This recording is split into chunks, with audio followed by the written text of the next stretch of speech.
હાય હાય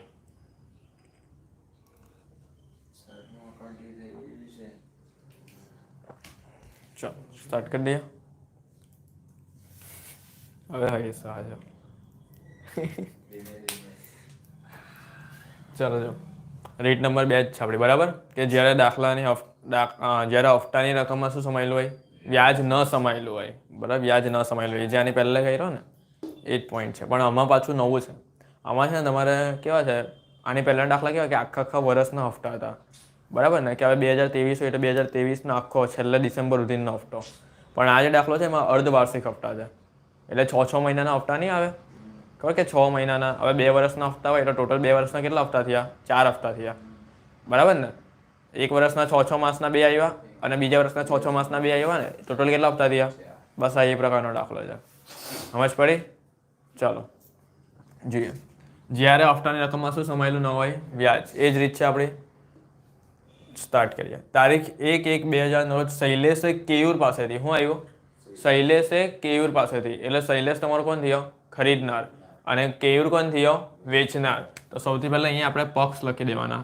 ખરીદનાર અને વેચનાર ખરીદનાર તમારો કોણ છે શૈલેષ અને વેચનાર કોણ છે કેયુર બરાબર છે શૈલેષે કેયુર પાસેથી ખરીદ્યું ને એમ તો કેયુર તમારો વેપારી વેચનાર કહેવાય ને ચલો શું ખરીદ્યું જો તો એક યંત્ર ભાડે ખરીદ પદ્ધતિથી ખરીદ્યું છે અને કરારની શરતો નીચે મુજબ હતી એ યંત્રની રોકડ કિંમત કેટલી છે 1 લાખ રૂપિયા કેટલી છે 1 લાખ રૂપિયા અને ડાઉન પેમેન્ટ કેટલું ચૂકવું છે તો કરાર વખતે રોકડ કિંમતના કેટલા 20% ચૂકવું એટલે 1 લાખના 20% કેટલા આવે 1 લાખના 20% કેટલા આવે 20,000 આવે 20,000 બરાબર એટલે પહેલે કેવા દાખલા હતા ખબર કે તમને બેઠી અહીંયા કરાર વખતે ચૂકવવાની કિંમત આપી દેતા હતા ખબર ડાઉન પેમેન્ટની કે ભાઈ 6,000 7,000 2,000 એવી રીતે આપી દેતા હતા પણ અહીંયા તમને ટકાવારી આવી એટલે એક નવો પોઈન્ટ આવી ગયો પહેલે તો ખબર પડી કે 1 લાખના 20% કરી એટલે કરાર વખતે ચૂકવવાની રકમ મળી જાય ચલો પછી શું કહે છે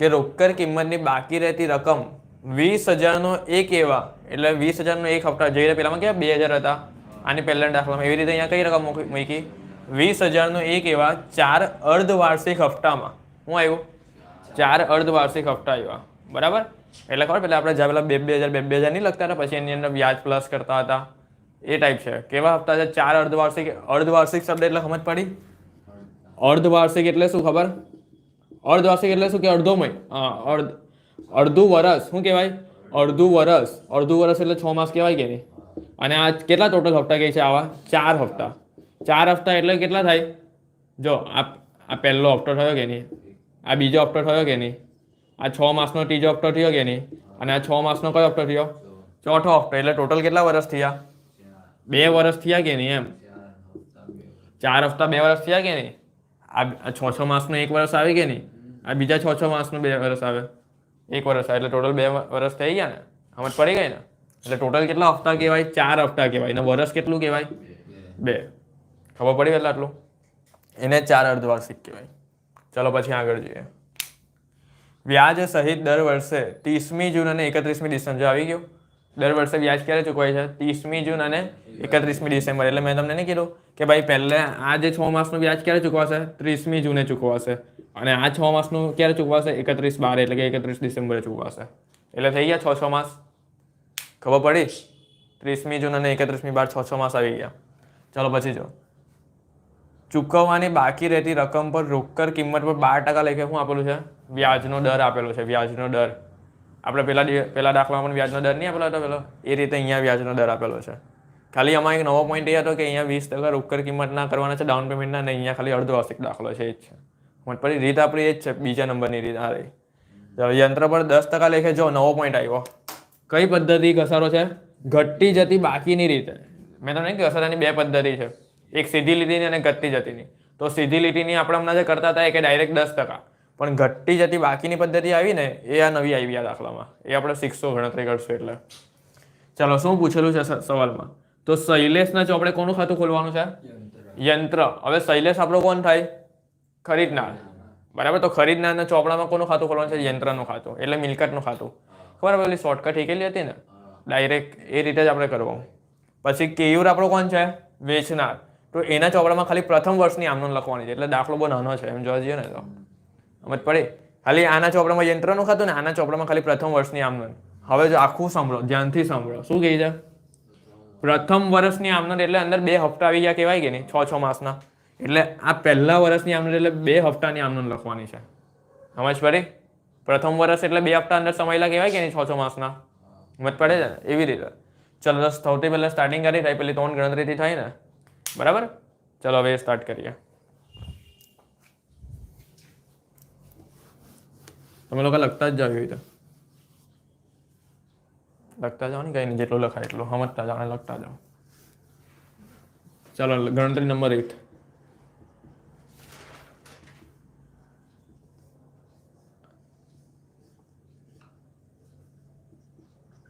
વિગત રૂપિયા.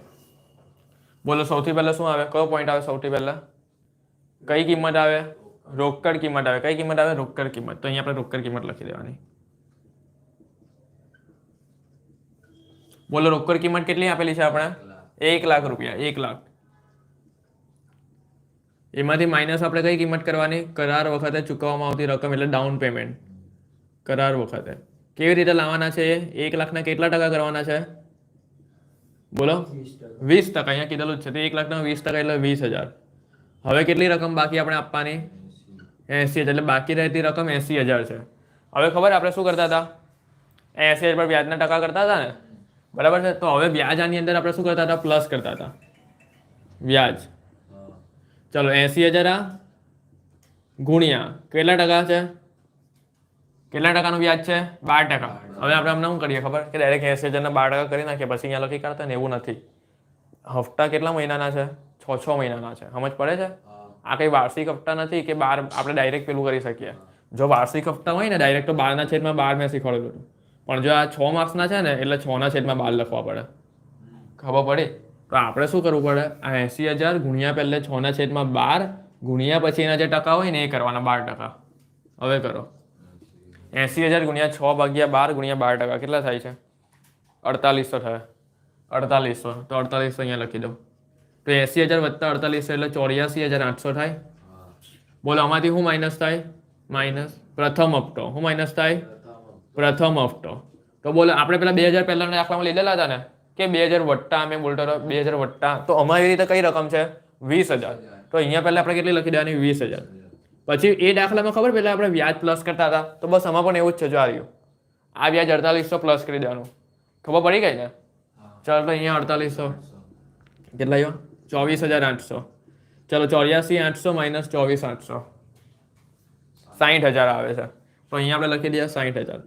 તો જો આનો મતલબ શું થઈ ગયો કે આ પહેલા હપ્તાનું તમારું વ્યાજ, આ તમારો પહેલો હપ્તો 24,800 મળી ગયો. આ પહેલો હપ્તો અને આ પહેલા હપ્તાનું વ્યાજ. સમજ પડી? એટલે ટોટલ તમારી વ્યાજ સહિતની પ્રથમ હપ્તાની રકમ 24,800 કહેવાય. એમાંથી મૂળ રકમ 20,000 અને 4800 રૂપિયા વ્યાજ. બોલો આઈડિયા આવી ગઈ? ખબર પડી ગઈ શું કરવાનું છે? ચલો હવે એવી જ રીતે બીજાનું કરીએ. ચલો 60,000 છે. હવે આની અંદર પાછું આપણે વત્તા શું કરવાનું? વ્યાજ.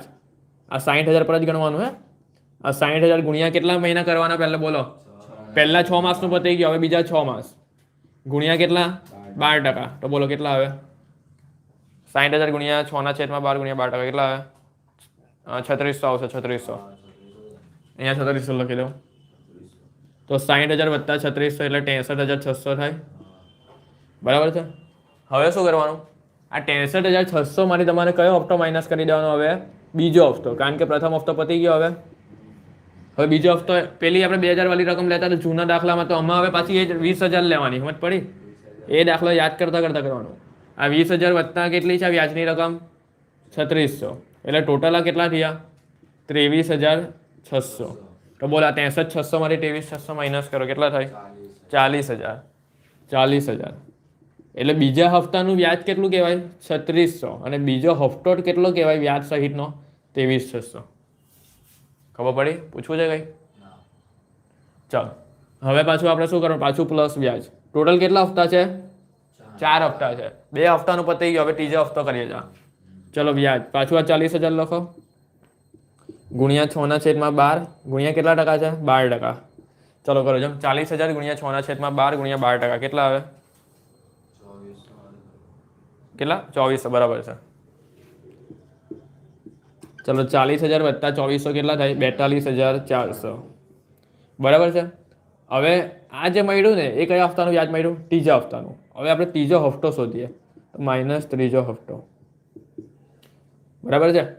કેવી રીતે શોધાય ત્રીજો હપ્તો તો પેલી જે રકમ કઈ લેવાની આપણે 20,000 વાળી રકમ લેવાની કે નહીં. જો બધામાં કઈ 20,000 લીધેલી ના જો પ્રથમ હપ્તો બીજો હપ્તો ત્રીજા હપ્તામાં 20,000 ગુણ્યા ના પ્લસ ગુણ્યા ની પ્લસ 2400 વ્યાજની રકમ એની 22,400 છેલ્લે કેટલા આવવા જોઈએ 0 આવવા જોઈએ યાદ રાખજો. ચાલો 42,400 મારી 22,400 કેટલા થાય 20,000 બરાબર ને. ચલો આ ત્રીજો હપ્તો પણ મળી ગયો અહીંયા. હવે શું કરીએ પ્લસ વ્યાજ. એક મિનિટ ઉભા રહો આપણે આની અંદર થોડીક ઇંક લખી દઈએ પતી ગઈ છે.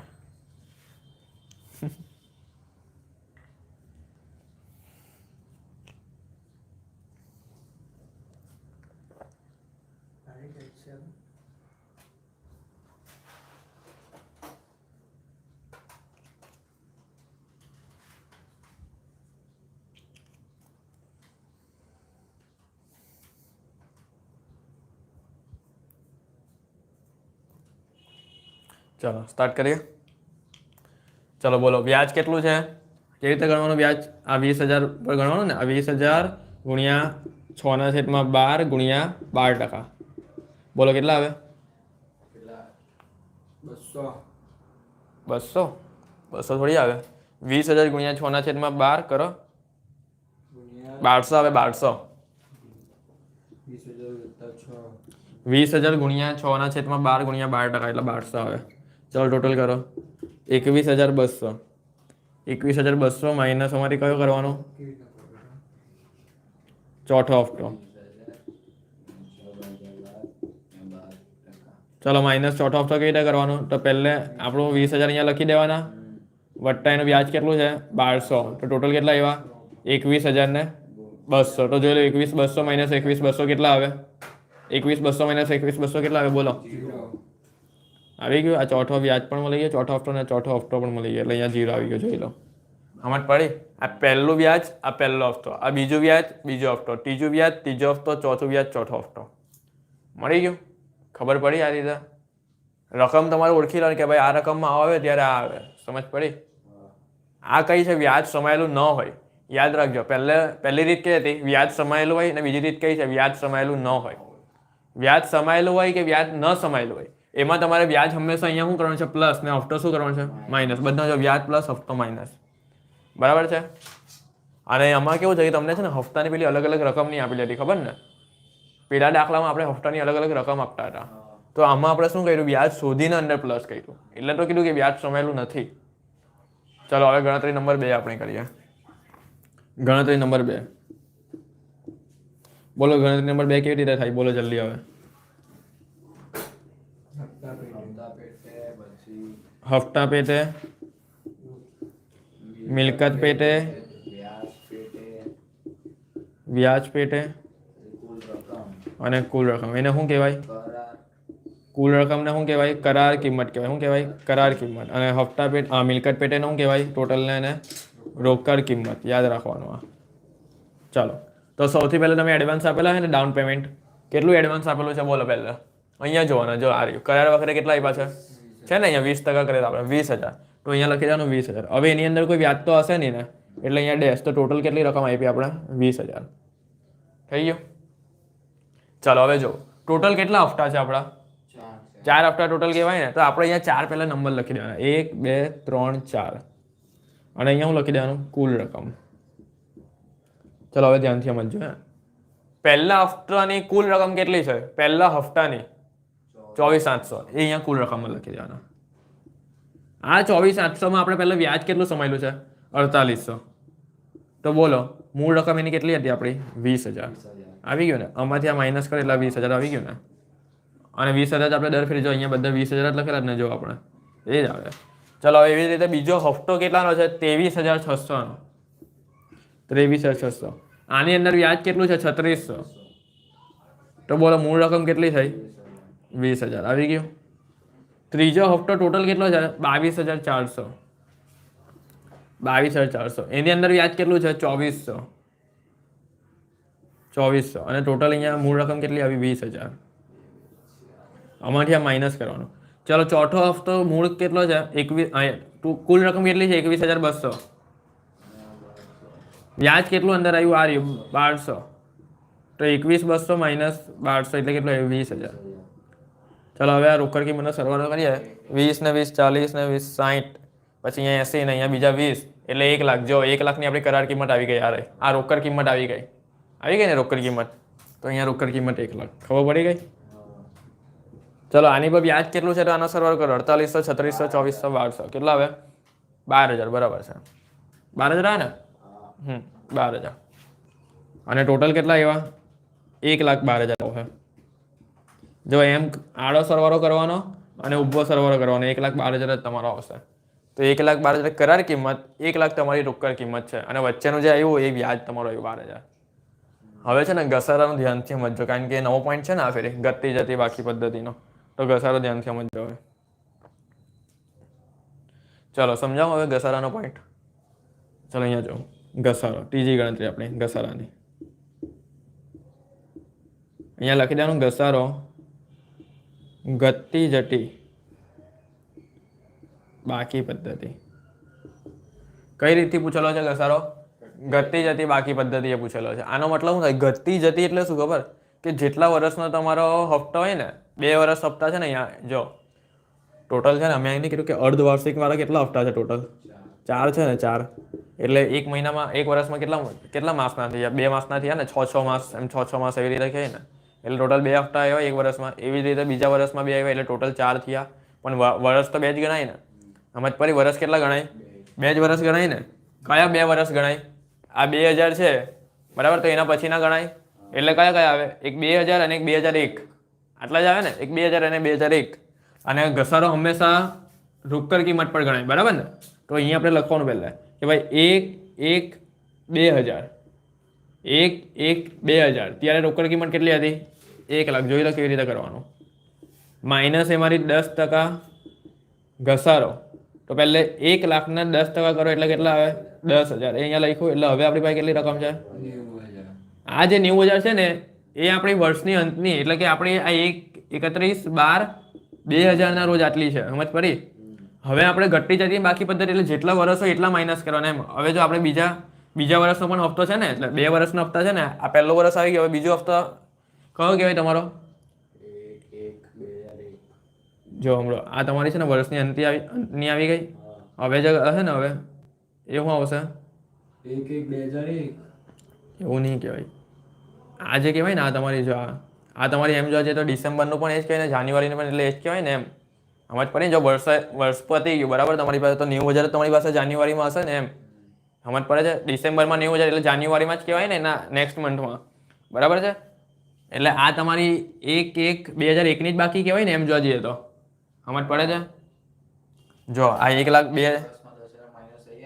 આ જો 2000માં કેટલા હતા 1 લાખ હતા ઘસારો 10,000 માઇનસ કર્યો તો વર્ષના અંતે એટલે જાન્યુઆરીની પહેલી તારીખ આપણી પાસે આટલા જ છે ને એમ 2001માં 90,000 હવે અમારી માઇનસ શું કરવાનું 10%નો ઘસારો પાછો માઇનસ કરવાનો કારણ કે 2 વર્ષનું છે ને એટલે હા 9,000 આવે બરાબર આના 10% કરીએ એટલે કેટલા આવે હવે 9,000 તો હવે આપણી પાસે ઘસારાની કેટલી બાકી છે 90 માંથી 9 માઇનસ કરો 81,000 છેલ્લે આટલી બાકી છે એટલે આપણી પાસે 2 ઘસારા આપણી પાસે આવ્યા કેટલા એક 10,000 નો એક આવ્યો અને આ 9,000 નો આવ્યો જો સરવાળો નહીં કરવાનો બંને ઘસારા અલગ અલગ વર્ષના છે આપણે જ્યારે ખાતામાં ને આમનોનમાં લખવું ને ત્યારે અલગ અલગ લખાય પહેલે કેવું હતું કે એક જ ઘસારો આપણે બધા હપ્તામાં લેતા હતા સમજ પડી પણ હવે શું કે ઘટતી જતી બાકી હોય ત્યારે આવું કરવાનું નહીં તો ડાયરેક્ટ પહેલા 10% કરી દેવાના સમજ પડી ગઈ ને ચલો આ લખી કાઢો છો ઉપર પછી લખજો પહેલા આખું કરાવી દઉં ચલો હવે શૈલેષના ચોપડે કયું ખાતું ખોલવાનું છે યંત્રનું ખાતું તો ચલો શૈલેષ આપણો કોણ છે ખરીદનાર છે ને તો અહીંયા આપણે લખીએ ખરીદનારના ચોપડે કયા હા 1,12,000 છે ખરીદનારના ચોપડે ખરીદનાર એટલે આપણો શૈલેષના ચોપડે યંત્રનું ખાતું એટલે આપણી મિલકત કહેવાય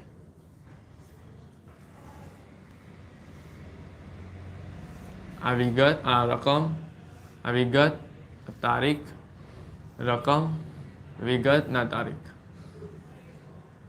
આ જમા અવજાર તારીખ વિગત રૂપિયા તારીખ વિગત રૂપિયા. હવે છે ને આમાં હું તમને એક નવો પોઈન્ટ શીખવાડવાનો છું ખાતામાં. જોજો ધ્યાનથી.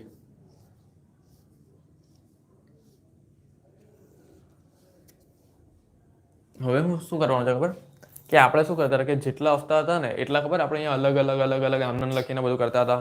4 હપ્તા હોય તો 4 હપ્તાનો કેવો અલગ અલગ જવાબ મળતો હતો. પણ અહીંયા કેટલા હપ્તા છે? આપણા 4 હપ્તા જ છે. પણ એ 4 હપ્તા કેવા છે? અર્ધવાર્ષિક હપ્તા છે. કેવા છે? અર્ધવાર્ષિક. એટલે આપણે શું કરશું ખબર કે એક જ વર્ષમાં છે ને, એક વર્ષમાં 2 હપ્તા આવતા છે ને 6 માસના, તો એ એક જ વર્ષમાં સમય લેશું. સમજ પડી? એટલે અહીંયા આપણે 2 જવાબ મળશે ખાલી. ખબર પડી ગઈ હું કીધું તમે? પહેલે 4 હપ્તા અલગ અલગ વર્ષના આવતા તો 4 જવાબ મળતા કે નહીં, પણ હવે એક જ વર્ષની અંદર 2 હપ્તા છે ને, તો આપણે શું કરશું? એક વર્ષની અંદર જ એને સમયને અહીંયા લખી કાઢશું. સમજ પડી? 2 હપ્તા એકમાં જ લઈ લેશું. ખબર પડી ને? એવી રીતે ગણતરી કરશું. ચાલો, તો સૌથી પહેલે આમનન શું થાય તમારી? બોલો. ખરીદનારના ચોપડાની વાત કરીએ છીએ, ખાલી એક જ ખાતું યંત્રનું બનાવવાનું. તો શું આવે પહેલી આમનન? પહેલે આપણે પ્રથમ હપ્તા માટે કરીએ. પ્રથમ હપ્તા માટે પ્રથમ હપ્તો એટલે તમારો કયો કહેવાય? બોલો, કયા વર્ષનો કહેવાય એ મને કહેવો. કયા મહિનાથી કયા મહિનાનો કહેવાય? 1/1/2000 થી 30/6/2000 કહેવાય કે નહીં? આ પ્રથમ હપ્તો કહેવાય. સમજ પડી? 6 મહિના 1/1/2000 થી 30/6/2000. ચાલો, તો મિલકત ખાતે ઉધાર બેંક. અમને આપણે આની આમનોન લખીએ છીએ. આની આમનોન એટલે આની ખટવણી કરીએ છીએ. મિલકત ખાતે ઉધાર બેંક ખાતે જમા. આ કઈ આમનોન છે ખબર? ડાઉન પેમેન્ટની છે. કેટલી છે? 20,000 રૂપિયા. તો મિલકત ખાતાની ઉધાર બાજુ તારીખ કઈ લખાય? શરૂઆતની તારીખ લખાય. તો અહીંયા આપણે લખીએ 1/1/2000. બેંક ખાતે કેટલા રૂપિયા લખીએ? 20,000 રૂપિયા. બોલો, સમજ પડી? સમજ પડી ભાઈ? પડી ને ભાઈ? ચલો હવે નેક્સ્ટ એના પછીનું. હવે જો એનથી આગળ વધીએ. મિલકત ખાતે ઉધાર, વ્યાજ ખાતે ઉધાર તે વેચનાર ખાતે જમા. પણ આપણી પાસે તો નથી વ્યાજનું ખાતું કે નથી વેચનારનું ખાતું, પણ મિલકતનું ખાતું તો છે ને. તો આપણે શું કરીએ? મિલકત ખાતું અહીંયા ઉધાર થાય છે ને, તો ઉધાર બાજુ નામ કોનું લખાય? વેચનારનું. અને વેચનાર આપણો કોણ છે? કેયુર. તો અહીંયા લખવાનું કેયુર. અને જોજો હવે અહીંયા તારીખ કઈ લખાય ખબર?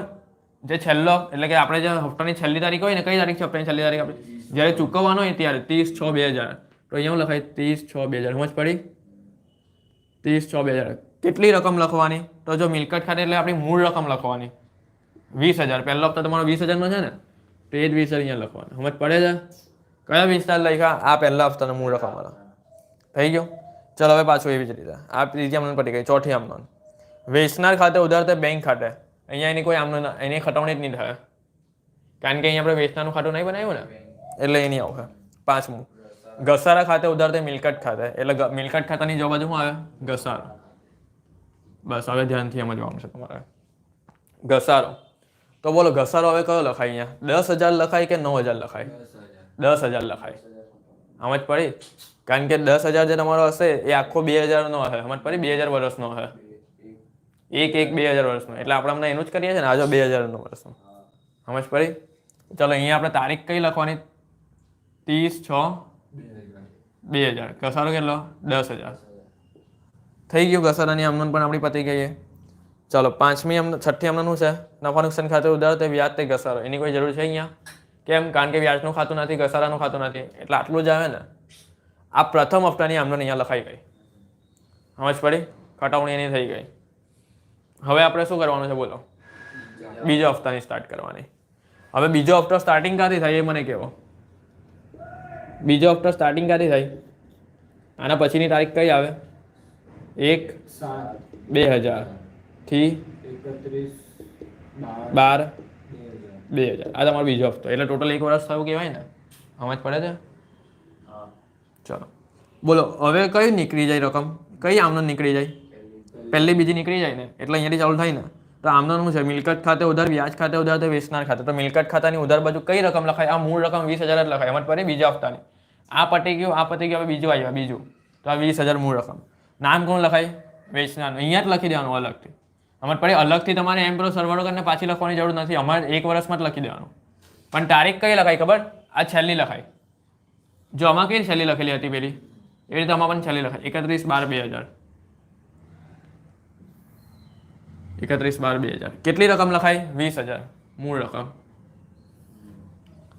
થઈ ગયું ચાલો આમનોન પતી ગઈ ચોથી આમનોન વેચનાર ખાતે ઉધાર થાય બેંક ખાતે નથી જરૂરી અહીંયા વેચનાર ખાતું જ નહીં બનાવ્યું વેચનારનું આપણે કીધેલું જ નથી ચાલો ઘસારા ખાતે ઉધાર થાય મિલકત ખાતે કેટલા ઘસારા ખાતે ઉધાર મિલકત ખાતે 10,000 જો હવે આ જે 10,000 છે ને એ તો આપણે ઓલરેડી લખી દીધેલા જો સમજ પડી આખા વર્ષને આવી જ ગયા આવી ગયું ને જો આ રહ્યું ઘસારો આ રહ્યું આપણો આખા વર્ષનો આવી ગયો 2000 થી પહેલી તારીખ થી ડિસેમ્બર સુધીનો આવી ગયો 2000 નો સમજ પડી 2000 ની સાલનો એટલે પાછો અલગથી એની એન્ટ્રી આપવાની જરૂર નથી અને છઠ્ઠી આમનોન જે છે એનું આપણે ખાતું બનાવ્યું જ નથી વ્યાજ કે ઘસારો એ પૂછ્યું જ નથી સમજ પડી એટલે આટલું જ આવે ચાલો તો આનો સરવાળો કરી દઉં 20 ને 20 40 ને 20 કેટલા આવ્યા 60 અને 60,000 માંથી પેલા 10,000 માઇનસ કરો એટલે કેટલા આવશે તમારા 50,000 આવશે 50,000 તો પહેલા અહીંયા સરવાળો આપણે 60,000 થી લખીએ 50,000 તમારો ડિફરન્સ આવે બરાબર અને અહીંયા તમારું શું લખાય બાકી આગળ લઈ ગયા લખાય શું લખાય લઈ ગયા અને તારીખ કઈ લખવાની છેલ્લી તારીખ લખી દેવાની 31/12/2000 વર્ષની છેલ્લી તારીખ કારણ કે હવે વર્ષ નવું ચાલુ થાય ને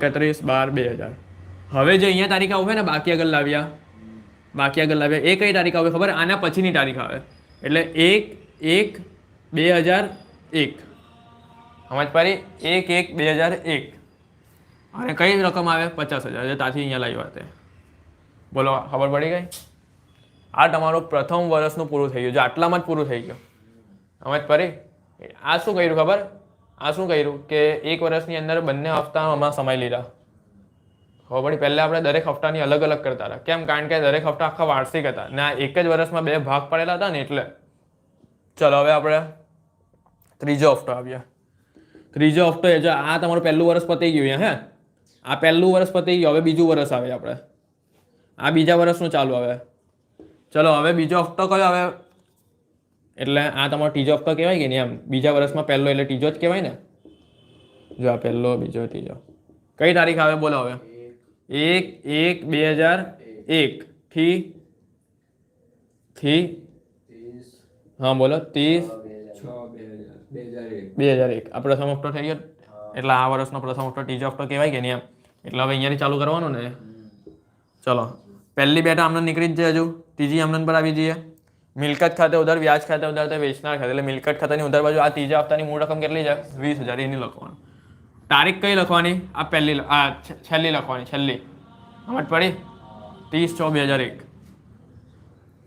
30/6/2001 કોનું નામ લખવાનું કેયુનું નામ રકમ કેટલી લખવાની 20,000 થઈ ગઈ આની આમનોની એન્ટ્રી ચોથી આમનોન વેચનાર ખાતે ઉધાર તો બેંક ખાતે અહીંયા જરૂર છે કે એની કારણ કે વેચનારનું ખાતું જ નહીં બનાવ્યું પૂછ્યું જ નથી પાંચમી ખાલી આમનોન ઘસારાની તો અહીંયા લખી દઉં ઘસારા ખાતે તારીખ કેટલી લખવાની છેલ્લી 30/6/2001 બરાબર છે રકમ કઈ લખવાની વિચારને બોલજો રકમ કઈ લખવાની 9,000 કેટલી લખવાની 9 હા 9,000 રકમ લખવાની જો પહેલી છે ને બીજા વર્ષની આખી અલગ જ છે એ જ લખી દેવાની ચાલો અહીંયા 9,000 લખી દઈએ ચાલો હવે પતી ગયું ને અને છેલ્લીના આમનોનની આપણે ખતવણી આવવાની જ નથી કારણ કે વ્યાજને ઘસવાનું ખાતું છે જ નહીં એટલે ત્રીજા હપ્તાની આમનોન પતી ગઈ આ તમારું ક્લિયર પહેલું બીજું બધું ક્લિયર હવે ચોથા હપ્તા પર આપણે આવી જઈએ એટલે ચોથા હપ્તાની પહેલા તારીખ બોલો મેં શું કીધું ચોથા હપ્તા ક્યારે ચાલુ થાય આના પછીની તારીખથી ચાલુ થાય 7/2001 થી 31/12/2001 આ તમારું બીજું વર્ષ છેલ્લો એટલે ચોથો હપ્તો સમજ પડે છે ને ચલો હવે સ્ટાર્ટ કરીએ પાછું આપણે એવી રીતે ચલો જો પહેલી બે આમનોન તો આવે જ નહીં ત્રીજી આમનોનથી સ્ટાર્ટ કરીએ મિલકત ખાતે ઉધાર વ્યાજ ખાતે ઉધાર તો વેચનાર ખાતે તો મિલકત ખાતાની ઉધાર બાજુ અહીંયા આપણે કેનું નામ લખીએ કઈ તારીખ લખીએ છેલ્લી તારીખ કઈ તારીખ છેલ્લી તારીખ 31/12/2001 31/12/2001 કઈ રકમ લખવાની તો મૂળ કિંમત જ લખવાની હંમેશા યાદ રાખજો 20,000 થઈ ગયું ને ચલો ચોથી આમનોન જો આવે જ નહીં પાંચમી આમનોનમાં ઘસારો છે ને ઘસારાની એન્ટ્રી જો આ રહી 9,000 કરી નાખેલી છે 9,000 આખા વર્ષ માટેનો જ છે એટલે પાછું એન્ટ્રી નહીં આપવાની છઠ્ઠી આમનોન પણ નહીં આવે કારણ કે ખાતું ને પતી ગયું સરવાળો કરી દો 50,000 20,000 20,000 કેટલા થાય 80,000 થાય હા 90,000 થાય કેટલા થાય કઈ પૂછવું છે ભાઈ અહીંયા પણ 90,000 બોલો 90,000 માંથી 9,000 જાય તો કેટલા રહે 81 ડિફરન્સ આવી ગયો અહીંયા આ તમારો શું કહેવાય બાકી આગળ લઈ ગયા અહીંયા લઈ ગયા આવે અને અહીંયા લાવી આવે તારીખ કઈ લખવાની? તો છેલ્લી તારીખ લખવાની 31/12 વાળી, 31/12/2001. અને અહીંયા કઈ લખવાની? તો આના પછીની લખવાની, એટલે 1/1/2002. બાકી આગળ લાવ્યા 81,000. પટી ગયું. આ તમારો પહેલો ક્વેશ્ચન સોલ્વ થઈ ગયો. જો શૈલેષ વાળો. ચલો હવે કેયુરના ચોપડામાં પ્રથમ વર્ષની આમનોંધ લખવાની છે, એટલે આખી જ આ છે ને વેચનારની. જો હવે પાછું અહીંયા શું કે પ્રથમ વર્ષ કહે છે, પ્રથમ હપ્તો નથી કહેતા. પ્રથમ વર્ષ એટલે 2 હપ્તા કહેવાય. સમજ પડી? આ 2 હપ્તાની આમનોંધ એકમાં જ લખી કાઢીએ આપણે. ચલો સ્ટાર્ટ કરીએ. આ લખાઈ ગયું ને? બાકી કોષ્ટક એટલે ખરીદનારનો જો હવે છે ને આપણે આ ગણતરી તો કામની નથી ને હમણાં. તો આ ગણતરી ભૂસી કાઢું, કારણ કે ગણતરી પરથી તો આ કોષ્ટક બનાવી જ દીધું છે આપણે. આપણે તો આ કોષ્ટક પરથી જ આમનોંધ લખવાની, તો આ ભૂસી કાઢું છું.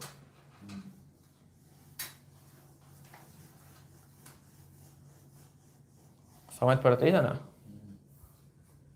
બોલતા તો સર બોલીએ છે. બસ બોલતા રહેવાનું. ચાલો હવે હેડિંગ આપીએ આપણે. કેયુર કૌંસમાં વેચનાર ના ચોપડે પ્રથમ વર્ષની આમનોંધ. એટલે પ્રથમ વર્ષ એટલે કેટલા હપ્તા ગણવાના? 2 હપ્તા. બસ જાગતા છે એટલે. ચાલો બોલો. સૌથી પહેલી આમનોંધ શું આવે? ખરીદનાર ખાતે ઉધાર દે, વેચાણ ખાતે જમા. કઈ તારીખ છે તમારી પહેલી? 1/1/2000 ખબર ને કઈ કિંમત આવે? રોકડ કિંમત આવે પહેલી. રોકડ કિંમત વેચનારની છે. હવે ધ્યાન રાખજો, 1/1/2001 તારીખ લખવાની આમાં. હે આમાં બી તારીખ લખી જ દેવાની, કઈ નહીં. પહેલે આપણે નથી લખી, લખી કાઢે તો ચાલે, વધારે માર્ક મળશે. લખી કાઢીએ. ચાલો શું આવે આમનોંધ? શૈલેષ ખાતે ઉધાર. ખરીદનાર પર શૈલેષ થાય ને, તો શૈલેષ ખાતે ઉધાર તે વેચાણ ખાતે જમા. આ જે એન્ટ્રી આવે ને, આ જે એન્ટ્રી એ રોકડ કિંમતની એન્ટ્રી છે, યાદ રાખજો. 1 લાખ રૂપિયા. પરીક્ષામાં તમે કદાચ ભૂલી જાઓ કે આ કિંમત કઈ લખવાની, ભૂલી જાઓ એવું છે, તો રોકડ કિંમતની એન્ટ્રી છે 1 લાખ. થઈ ગઈ પહેલી આમનોંધ. ચલો બીજી આમનોંધ કઈ છે અહીંયા? બેંક ખાતે ઉધાર તે ખરીદનાર ખાતે જમા. તો ચલો હવે બેંક ખાતે ઉધાર એટલે આપેલી ખબર ડાઉન પેમેન્ટની આમનોંધ છે. હા પહેલે અહીંયા આપણે તારીખ તો લખી કાઢીએ, 1/1/2001 જ આવું આમાં બી. આમનોંધ લખીએ બેંક ખાતે ઉધાર. ખરીદનાર એટલે એનું નામ લખવાનું, શૈલેષ. શૈલેષ ખાતે કેટલા રૂપિયા લખાય? ડાઉન પેમેન્ટના 20,000 આપણે મળેલા છે, તો અહીંયા 20,000. ચલો ત્રીજી આમનોંધ કઈ છે? ખરીદનાર ખાતે ઉધાર દે વ્યાજ ખાતે. એટલે ખરીદનાર આપણો કોણ છે? ખરીદનાર શૈલેષ છે ને. અને તારીખ કઈ લખવાની હવે? આ છે ને આ પ્રથમ હપ્તાની તારીખ છે. પ્રથમ હપ્તાની આમનોંધ છે. પ્રથમ હપ્તો તમારો છે ને 30/6/2000 મળેલો કહેવાય. સમજ પડી? તો અહીંયા લખીએ 30/6/2000. બોલો શું આમનોંધ આવે છે? ખરીદનાર ખાતે વ્યાજ કેટલા રૂપિયા છે? 10,000. વ્યાજ વ્યાજ 10,000 જ ને પ્રથમ. કેમ 10,000? ઘસારો છે એ તો ઘસારો છે. વ્યાજ કેટલું છે? 4800. સમજ પડી? ચાલો આમનોંધ પહેલા લખી કાઢો. ખરીદનાર એટલે શૈલેષ.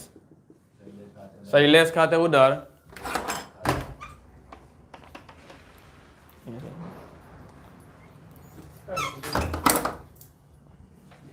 ચલો શું આવે? શૈલેષ ખાતે ઉધાર તે વ્યાજ ખાતે. કેટલા રૂપિયા? 4800. અહીંયા પણ કેટલા લખી દેવાના? 4800. થઈ ગયું. હવે છે ને શું કરવાનું ખબર?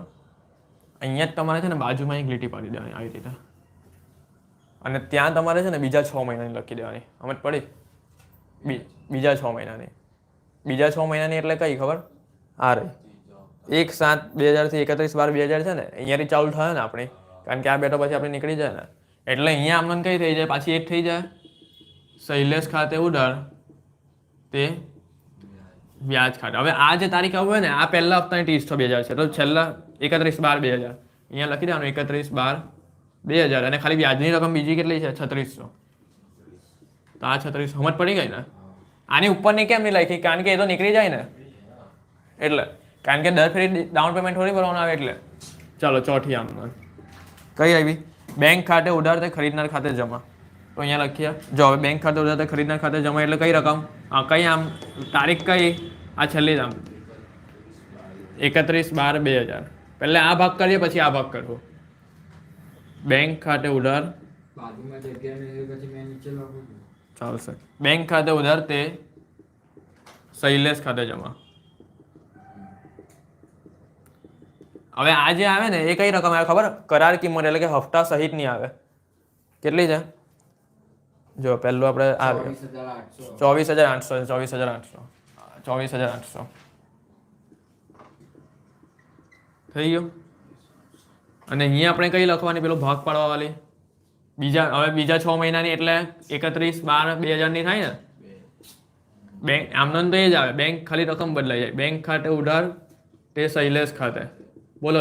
23,600. હા આ રહી જાઓ 23,600 અમારે પડી ગઈ ને 23,600. ચલો 5મી આમદન. આમનોંધ થશે નહીં. ઘસારાની શું આમનોંધ થવાની? બરાબર. જો આપણે અહીંયા લખેલું છે આમનોંધ થશે નહીં. અહીંયા જો તો પણ લખવું પડે. હે યાદ રાખજો. ભલે નહીં થાય તો પણ લખવું તો પડે જ. આમનોંધ થશે નહીં કારણ કે પરીક્ષામાં માર્ક કપાશે આનંદ જો નહીં લખશો તો. એમ લખી દેવાનું ભાઈ ઘસારાની આમનોંધ થશે નહીં. ચોખ્ખું લખી દેવાનું આવી રીતે. ઘસારાને આને કઈ લેવડ દેવડ નથી વેચનારને. પટી ગયો. ચાલો 6થી લાસ્ટ આમનોંધ પટાઈ દઈએ.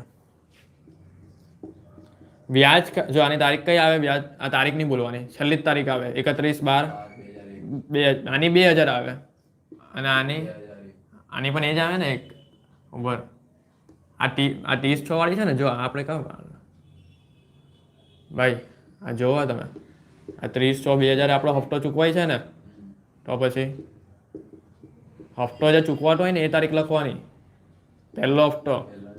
હા જો આ રહી પહેલો હપ્તો 30/6/2000 નો છે અને અહીંયા તમારો બીજો હપ્તો જો આ 2000 નો છે 31/12 નો છે તો બરાબર છે આપણો 31/12/2000. 2000 જ આવે. 2002 કાંથી આવે? 31/12/2000. ચાલો છેલ્લી લાસ્ટ આમનોંધ 6થા નંબરની. વ્યાજ ખાતે ઉધાર તે નફા નુકસાન ખાતે ઉધાર. હા વ્યાજ ખાતે ઉધાર તે નફા નુકસાન ખાતે જમા. બોલો કેટલું આપણે વ્યાજ હતું આમાં? 4800 રૂપિયા હતો ને. એ 4800 લખી દેવાનું. આ ત્રીજા ચોથા પર તો ગયા જ નથી આપણે. આ તો બીજા વર્ષનું છે. આપણે ખાલી પ્રથમ વર્ષનું જ પૂછેલું છે. 4800 ને અહીંયા પણ એ જ આમનોંધ આવે. વ્યાજ ખાતે ઉધાર તે નફા નુકસાન ખાતે જમા. કેટલા રૂપિયા? આમાં કેટલા હતા વ્યાજની રકમ? 3600. થઈ ગયું. 2 દાખલા આજે આપણે પતાવી દીધા. કઈ રીતના? જ્યારે હપ્તાની રકમમાં વ્યાજ સમાયેલું ન હોય તે. હવે કાલે નવી રીત કરવું. બરાબર.